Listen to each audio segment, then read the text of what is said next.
사랑과 은혜가 풍성하신 하나님 아버지, 오늘도 우리에게 새 생명을 허락하여 주시고 주님의 거룩한 성전으로 우리의 발걸음을 인도하사 이 하루를 하나님 앞에 예배함으로 시작하게 하심에 감사를 드립니다. 하나님, 매일 아침마다 변함없이 떠오르는 태양처럼 변함없는 사랑으로 우리를 맞아주시는 주님 앞에 우리가 이 시간도 우리의 마음과 뜻을 다해 경배와 찬양을 올려드립니다. 우리의 심령을 성령으로 새롭게 하여 주시고 드려지는 기도 가운데 역사하사 하나님이 기뻐 받으시는 향기로운 제사가 되게 하여 주옵소서. 시편 기자의 고백과 같이 우리가 전심으로 주님을 찬양하는 자들 되게 하여 주시옵소서.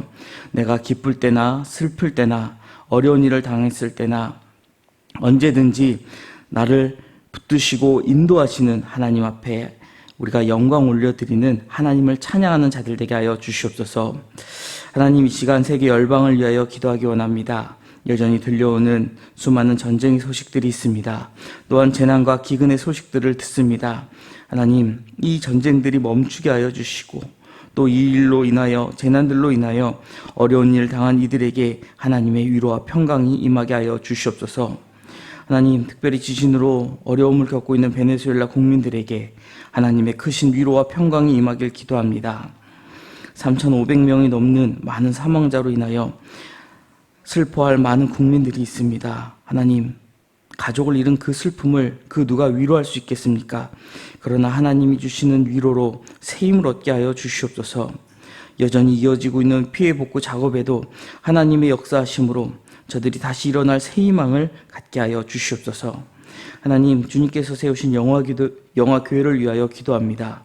하나님께서 우리 각 사람에게 성령의 풍성한 은사를 선물로 주셨음을 믿습니다. 하나님, 우리에게 이러한 은사를 주심이 무엇보다 나의 유익, 나의 자랑이 아닌 오직 사랑 안에서 연약한 이들을 배려하는 섬김의 도구로 주셨음을 믿습니다. 나에게 주신 이 은사를 통하여 더욱더 내 주변에 있는 많은 지체들을 섬길 때에 하나님, 힘을 잃고 또 낙심하고 쓰러진 영혼들이 다시금 새 힘을 얻어 하나님께로 나아가는 놀라운 역사가 일어나게 하여 주시옵소서. 내 생각과 내 고집을 내려놓게 하여 주시고 우리가 옆에 있는 성도들의 눈높이에 맞추어 함께 소통하며 주님이 허락하신 몸된 이 공동체를, 이 교회를 아름답고 든든히 세워나가는 저희 모두 되게 하여 주시옵소서. 또한 저희에게 귀한 직분들을 맡겨주셨습니다. 하나님, 그 맡겨주신 직분이 내 능력이 아닌 주님이 주시는 힘으로 감당하는 직분 되게 하여 주시옵소서. 착하고 충성된 종이라 칭찬받기까지 우리가 어떠한 일을 당한다 할지라도 낙심하지 않게 하여 주시고 끝까지 사명을 완수하는 주의 종들 되게 하여 주시옵소서.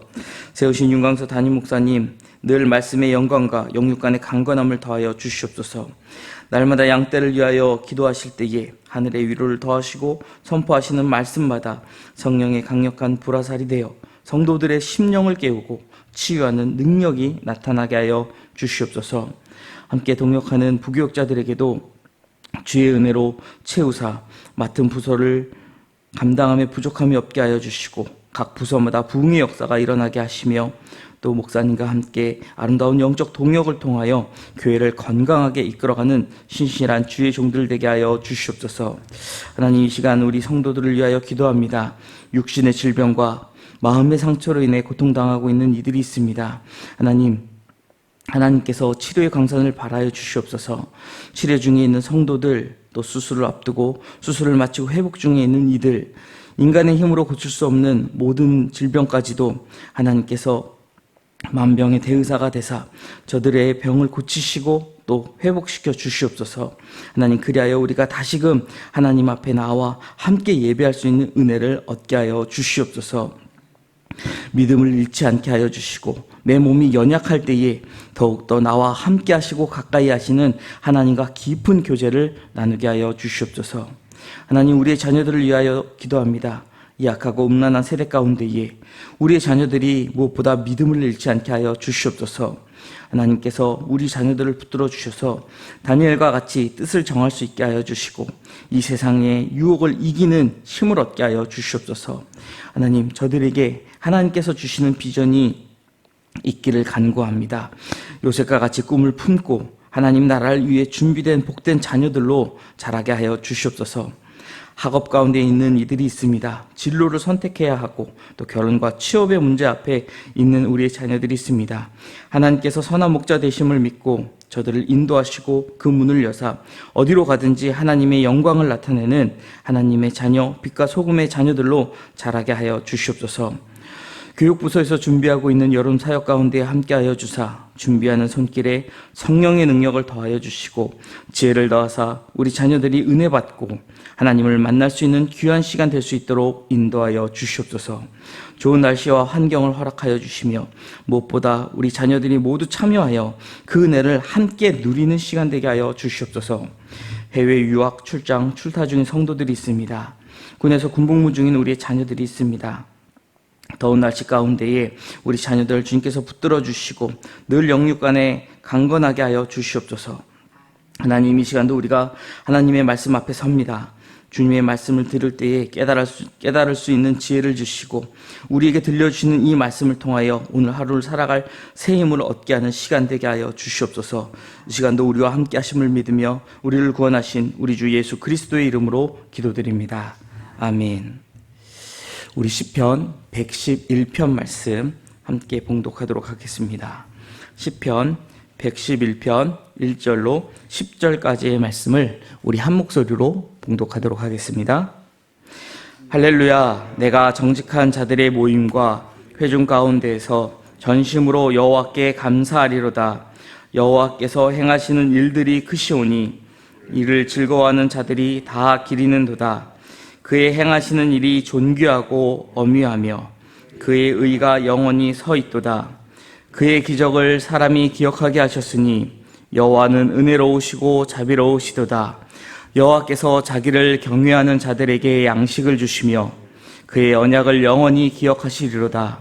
그가 그들에게 문 나라의 기업을 주사 그가 행하시는 일의 능력을 그들에게 알리셨도다. 그의 손이 하는 일은 진실과 정의이며 그의 법도는 다 확실하니 영원 무궁토록 정하신 바요 진실과 정의로 행하신 바로다. 여호와께서 그의 백성을 속량하시며 그의 언약을 영원히 세우셨으니 그의 이름이 거룩하고 지존하시도다. 여호와를 경외함이 지혜의 근본이라. 그의 계명을 지키는 자는 다 훌륭한 지각을 가진 자이니 여호와를 찬양함이 영원히 계속되리로다. 아멘. 반복을 부끄러워하지 않는 신앙의 힘, 이러한 힘이 우리 안에 있기를 소망합니다. 오늘 우리는 변함없이 예배의 자리에 모입니다. 매일 새벽 기도의 자리로 모이고 또 수요일, 금요일, 또 주일 우리가 정해진 예배의 시간에 예배의 자리를 찾습니다. 어찌 보면 늘 반복되는 것처럼 모여서 찬양을 부르고 익숙한 기도를 드리고 또 늘 들어왔던 하나님의 말씀을 마주하고 있다라는 것이죠. 현대 사회에서는 늘 새로운 것을 우리에게 요구합니다. 어제보다 더 나은 오늘이 될 수 있도록. 그래서 어제의 기술이 오늘은 구식이 되어버리고 어제의 유행이 오늘은 어찌 보면 조금 촌스러운 그러한 모습이 되어가는 세상 속에서 우리는 2000여 년의 시간 동안 매년 사순절을 지키고 대림절을 지키고 성금요일과 부활절을 반복하고 있습니다. 이러한 교회의 모습이 때로 세상 사람들 눈에 보기에는 굉장히 고리타분해 보일지도 모릅니다. 어차피 부활주일을 다음 해에도 내년에도 또 오는 거 아니야? 작년에도 있었잖아. 우리가 매년 반복하기 때문에 이것이 반복되면 반복될수록 당연하게 느껴지고 또 이 반복되는 것이 아무렇지 않게 느껴질 수도 있다라는 것이죠. 하지만 철학자 알랭 드 보통은 그의 저서 무신론자를 위한 종교에서 기독교의 가장 위대한 탁월성 중 하나가 바로 이 반복을 부끄러워하지 않는 태도라고 이야기하였습니다. 세상의 학문과 트렌드는 조금만 흥미가 떨어지면 다른 곳으로 옮겨가죠. 최근 들어 이러한 현상이 굉장히 두드러지게 나타난다고 합니다. 아마 많은 분들이 공감하실 겁니다. 우리 자녀들을 보면은요, 광고나 이런 거 길게 보지 않습니다. 공중파 정규 방송 보지 않습니다. 내가 필요한 장면, 필요한 것만 모아놓은 유튜브를 찾아보죠. 그리고 아마 이게 무슨 동작인지 아실 거예요. 예. 유튜브에서 조금만 흥미가 없으면 다음 페이지로 넘어가서 내가 흥미가 있을 만한 것을 찾는다라는 거예요. 뿐만 아니라 성도들 가운데서도 많은 분들의 설교를 듣다가도 이 설교가 빨리 나의 주목을 이끌지 못하면 다른 설교를 찾아보고 또 다른 설교를 찾아보고 이렇게 우리 관심은 금방금방 넘어간다라는 것이죠. 하지만 기독교는 인류 역사상 가장 중요한 구원의 사건을 매일, 매달, 매년 반복하고 기념하고 있습니다. 이 중요한 것은 반복해야 한다라는 것이죠. 우리가 반복할 때에 그것이 우리 몸에 새겨지고 몸에 새겨진 것이 비로소 영혼과 마음에 새겨지기 때문입니다. 1만 시간의 법칙이라는 책을 읽어보신 분들이 계신 줄 압니다. 긴 시간 동안 반복된 것은 결국 나를 전문가로 만들어준다라는 그런 내용이죠. 우리의 신앙생활도 마찬가지입니다. 신앙생활을 어떻게 하면 좋을까? 열심으로 하는 거 물론 좋죠. 그러나 예수님께서 우리에게 보여주신 본은 분명히 성경에 기록되기를 습관을 쫓아 기도하러 가시더라. 습관이 될 만큼 예수님은 하나님 앞에 기도하는 시간을 늘 반복해 오셨다라는 것을 복음서를 통해 우리에게 말씀하십니다.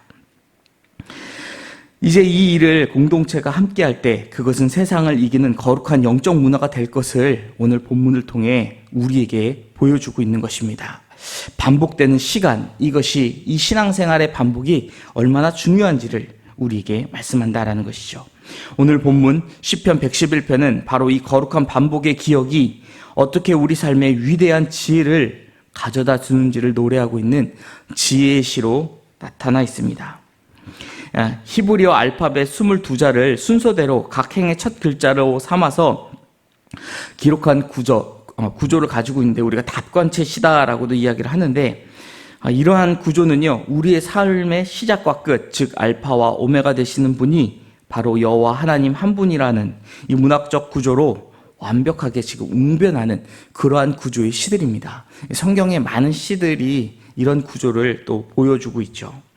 오늘 이 말씀을 통해서 일상의 분주함 속에서도 하나님이 행하시는 그 크신 일들을 잊어버린 채 불안과 두려움 속에 살아가는 우리가 어떻게 기억의 자리로 다시 나아가고 어떻게 여호와 하나님을 경외하는 참된 지혜에 이를 수 있는지를 우리가 깊이 묵상하기 원합니다. 먼저 1절의 말씀을 보면 할렐루야 내가 정직한 자들의 모임과 회중 가운데서 전심으로 여호와께 감사하리로다 라고 고백합니다. 여기서 시인이 전심으로 여호와께 감사한다라고 고백하고 있죠.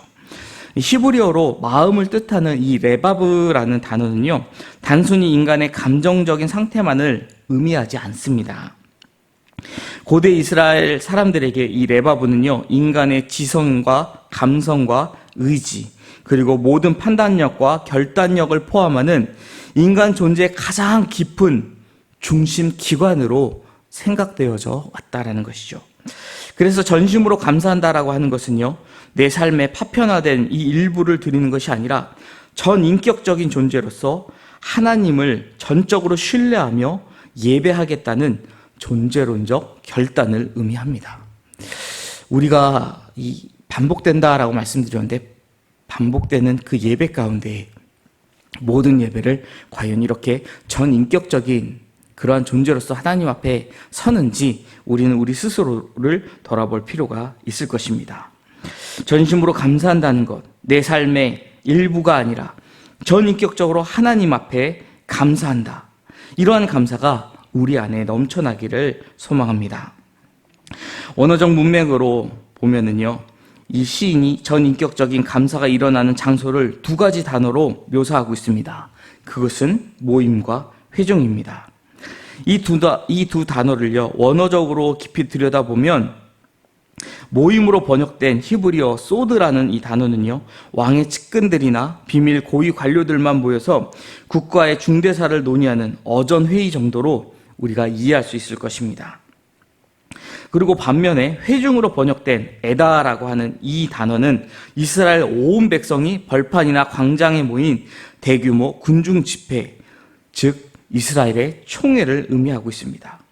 이 시인은 지극히 폐쇄적이고 사적인 공간인 소드라는 단어와 지극히 개방적이고 공간적인 이 에다라는 단어를 지금 한데 모아서 설명하고 사용하고 있다는 것이죠.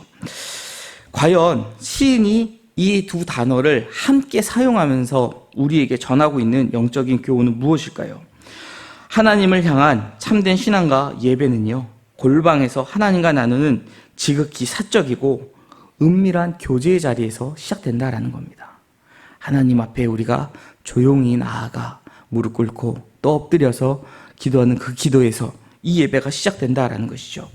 아무도 보지 않는 곳에서 눈물을 흘리는 그 기도, 하나님의 말씀을 묵상하는 골방의 친밀함 없이는 참된 찬양이 시작될 수 없다라는 것입니다. 그런데 진정한 신앙은 이 골방에만 또 갇혀있지 않다라는 것이죠. 이 골방의 문을 박차고 나아가 세상 한복판, 즉 군중이 모인 거대한 광장을 향해 하나님은 살아계십니다. 하나님이 나의 구원자이십니다. 라고 공적으로 선언하는 증언의 자리에도 우리가 나아갈 수 있어야 한다라는 것입니다. 이러한 의미를 담아 지금 시인은 이 두 단어를 함께 사용했다라는 것이죠. 그리고 이어지는 2절에 고백합니다. 여호와께서 행하시는 일들이 크시오니 이를 즐거워하는 자들이 다 기리는도다. 여기서 기리다로 번역된 히브리어는 데루심이라는 단어인데 이것은 찾다, 연구하다 혹은 깊이 탐구하다라는 이 뜻을 갖고 있는 동사인 다라쉬의 수동 분사형입니다.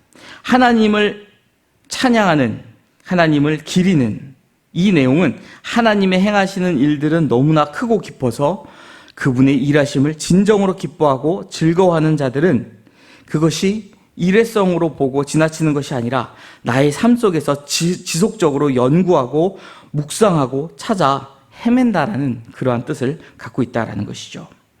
매일의 삶 속에서 하나님의 일하심을 다라시, 즉 깊이 연구하고 추구하고 계십니까? 우리가 새벽마다 나와 이 말씀을 들을 때에 오늘도 나에게 들려주신 이 말씀을 그저 이 시간만 듣고 넘어가는 것이 아니라 하루 종일 그 말씀을 붙잡고 깊이 묵상할 수 있어야 한다라는 것입니다.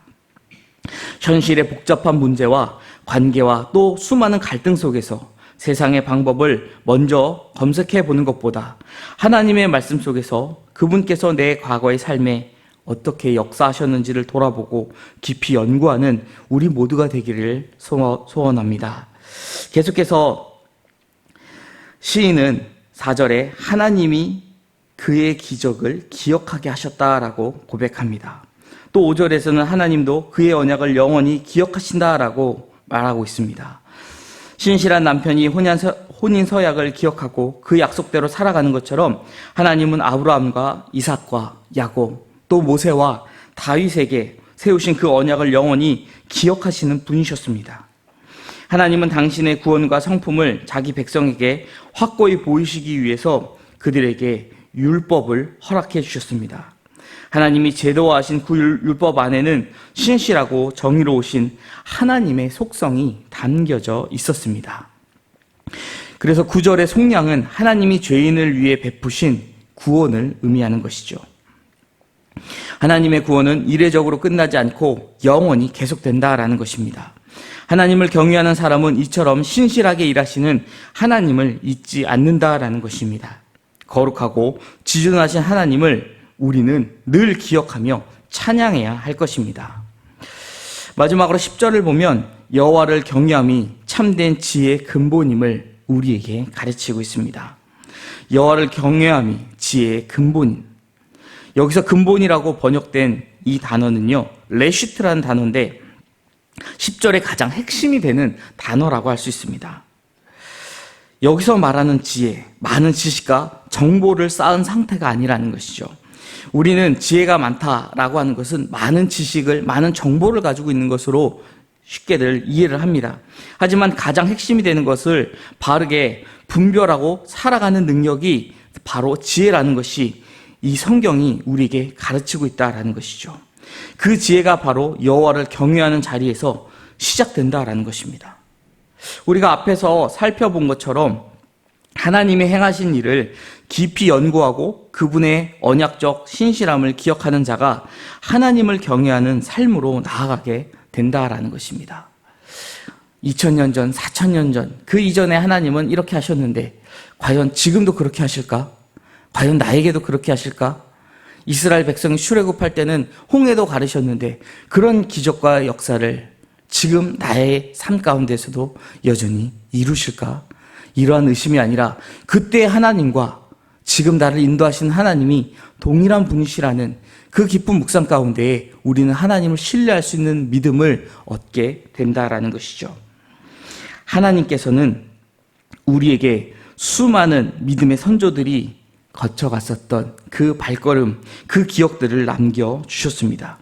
기억이 경외를 낳고 경외가 참된 지혜의 문을 연다라는 것을 오늘 본문을 통해 우리에게 가르쳐 주고 계십니다.